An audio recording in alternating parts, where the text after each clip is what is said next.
In today's video, I will walk you through how to add indicators on WhiteBIT charts. Indicators are useful tools that help you analyze market trends, momentum, volatility, and price movements. WhiteBIT's TradingView charts make it easy to add and manage technical indicators directly from the trading interface. On the WhiteBIT trading page, locate the TradingView chart for the trading pair you're viewing. Near the top of the chart, you'll see the Indicators button. Click the Indicators button to open the indicator library.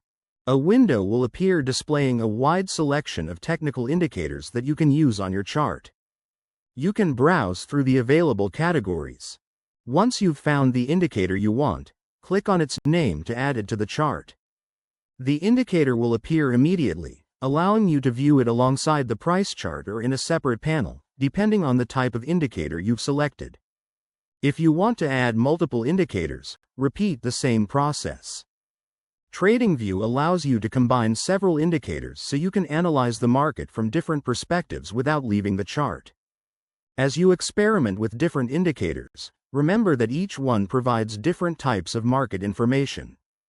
Some help identify trends, while others measure momentum or highlight potential overbought and oversold conditions. And that's all there is to it. Adding indicators on WhiteBIT.